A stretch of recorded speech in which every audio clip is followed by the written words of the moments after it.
Traders textile industries సమస్యల పరిష్కారానికి కృషి చేస్తున్నామని అన్నారు కేంద్ర మంత్రి జితిన్ రామ్ మాంఝే. హైదరాబాద్ టూరిజం ప్లాజాలో Telangana federation of chamber of commerce ఆధ్వర్యంలో జరిగిన ఇంటరాక్షన్ కార్యక్రమంలో పాల్గొన్నారు కేంద్ర మంత్రి జితిన్ రామ్ మాంఝే. రాజ్యసభ సభ్యులు లక్ష్మణ్ ఎంఎస్ఎంఈ సెక్టార్లో ట్రేడర్స్ టెక్స్టైల్ ఇండస్ట్రీ ఎదుర్కొంటున్న సమస్యలను కేంద్ర మంత్రికి వివరించారు ఛాంబర్ ప్రతినిధులు. ఎంఎస్ఎంఈల తరహాలో ట్రేడర్స్ కు సబ్సిడీ రుణాలు ఇవ్వాలని కోరారు.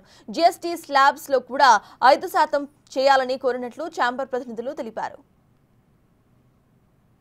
ఈ ఇంటరాక్షన్ మిషన్లో వాళ్ళకు ఒకటే మేము కోరేది ఏంటి అంటే, ఎట్లయితే ఎంఎస్సి ఇండస్ట్రీస్కి మన సబ్సిడీస్ ఇస్తుందో అదేవిధంగా ట్రేడర్స్ని కూడా ఎంఎస్ఎంఈ కింద రిజిస్ట్రేషన్ చేసి వాళ్ళకు కూడా వేరే విధంగానైతే ట్రేడర్స్కి సబ్సిడీ ఇంట్రెస్ట్ ప్రకారం ఇస్తున్నారో అదే విధంగా ట్రేడర్స్ కూడా ఇవ్వాలని రిక్వెస్ట్ చేస్తున్నాము.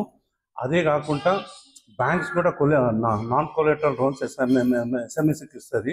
ట్రేడర్స్కి కూడా నాన్ కొలేటరల్ లోన్ ఇవ్వమని వాళ్ళని రిక్వెస్ట్ చేస్తున్నాము. ట్రేడింగ్ అనేది జీడిపి ఇవాళ టెక్స్టైల్ ట్రేడ్ అనేది one of the largest employ generating business trade అండి. అదే ప్లస్ ఇవి ఏవైతే ఉందో ఈ టెక్స్టైల్ ఇండస్ట్రీస్కి వాళ్ళకు కూడా యూనిఫామ్ జిఎస్టీ స్లాబ్ తీసుకురామని వాళ్ళకు చెప్పాము. ఇప్పుడు అబౌవ్ 1000 రూపీస్ ఉంటే 12%, బిలో 1000 ఉంటే 5% ఉంది. దాన్ని 5% యూనిఫామ్ ట్రేడింగ్ కింద తేమని చెప్పాము.